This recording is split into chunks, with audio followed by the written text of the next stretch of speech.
श्री सुखदेव जी महाराज ने कहा, इसी तरह से एक कथा और आती है। भगवान के बहुत बनावटी भक्त भी मिल जाते हैं। अब भक्तों की तो बात ही छोड़ो, भक्तों की तो बात, बनावटी भी कुछ मिल जाते हैं।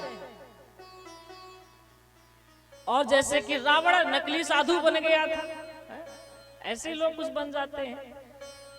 और भक्त की तो बात ही छोड़ो, कुछ लोग तो भगवान ही बन जाते हैं। हम ही भगवान, हमारी पूजा करो। जैसे हिरण्यकश्यप कह रहा था, कंस कह रहा था हम ही भगवान, रावण कह रहा था मैं ही भगवान हूं, मेरी पूजा करो। अपनी ही पूजा करवाने लगते हैं कुछ लोग। ऐसे भी समाज में लोग देखे जाते हैं। भगवान की पूजा बाद में होती, उनकी पूजा पहले होनी चाहिए। हम ही भगवान, हमारी पूजा करो। ऐसे लोगों को भगवान दंड देते हैं, उन्हें समझाते हैं।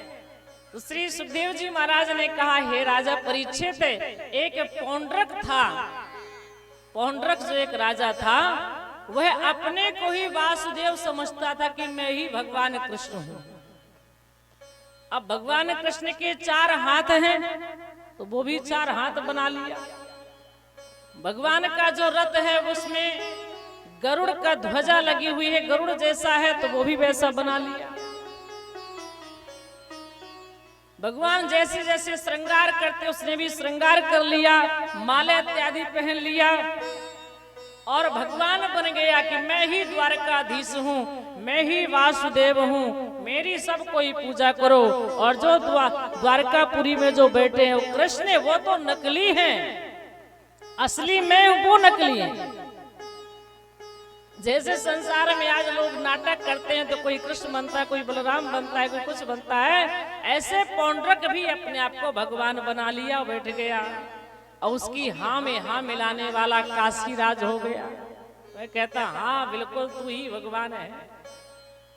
काशीराज पूजा करने लगता है, जगह जगह दोनों शिष्य और चेला, गुरु चेला दोनों पहुंच जाते हैं और पौंड्रक भगवान बन करके बैठ जाता है। काशीराज पूजा करने लगता है और इतना उसको अभिमान हो गया कि भगवान की निंदा तो करता ही था, भगवान को नकली कहता था, अपने को असली कहता था। और इतना उसका साहस देखिए कि एक दिन वह भगवान के दरबार में अपने दूत को भेज देता है और कहता है कि जाकर के कृष्ण से कह दो कि वह जो नकली द्वारकाधीश बनकर के, वासुदेव बनकर के बैठा है, वह सब नाटक छोड़ दे, मेरी शरण में आ जाए। और जो उसने अपने हाथों में चक्र गदा इत्यादि धारण किया है, इसका भी परित्याग कर दे, इसे छोड़ दे, मेरी शरण में आ जाए।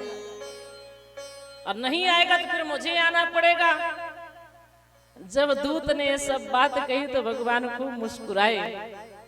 भगवान ने कहा, अपने उस नकली द्वारकाधीश से कह देना, पौंड्रक से, कि उसे यहाँ आने की आवश्यकता नहीं है, मैं ही उसके पास में आ रहा हूं। और भगवान अपने रथ पर आरूढ़ हुए। भगवान का जो सारथी है दारू के, उसको साथ में लेकर के प्रभु चले। और जब वहां काशी नरेश के पास जहां वो रहता था, वहां जाकर के फिर भगवान उससे युद्ध करते हैं और भगवान ने पौंड्रक को भी मार करके उसका उद्धार किया। क्यों? इसलिए कि ये नकली बन करके सबको भ्रमित कर रहा है।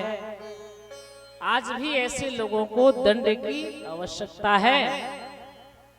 अरे आप भले छोटे हम आप रहे, लेकिन सच्चाई में रहें, सत्य के मार्ग पर चलें, तो हम सराहनीय हैं। हम नकली शेर का खाल ओढ़ लेंगे तो क्या हम शेर बन जाएंगे? अरे कोई नकली साधु बन जाएगा तो क्या वो असली हो सकता है? नहीं हो सकता है।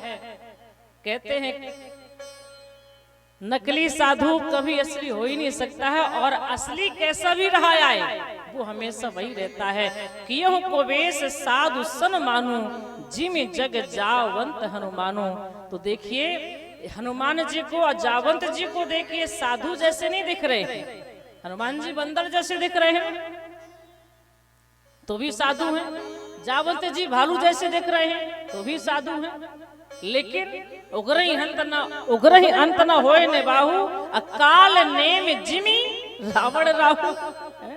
अरे रावण साधु बन गया तो सच में साधु है क्या? कालनेम साधु बनकर हनुमान जी महाराज को जाकर के वहां भ्रमित करता तो क्या वो साधु है? राहु साधु बन तो क्या साधु है? नहीं। तो ध्यान रखिएगा, सच्चाई सच्चाई होती है, उसे कोई नहीं पार कर सकता है, उसका अस्तित्व अलग है। बुराई बुराई है, अच्छाई अच्छाई है, झूठ झूठ है, सत्य सत्य है। सत्य की जो है बराबरी कभी असत्य कर ही नहीं सकता है। तो भगवान ने कहा ये पौंड्रक नकली बन करके सबको भ्रमित कर रहा था, तो भगवान ने उसको भी अच्छा सबक सिखाया। ऐसे हमारे प्रभु श्री कृष्ण बड़ी सुंदर सुंदर लीलाएं करते हैं।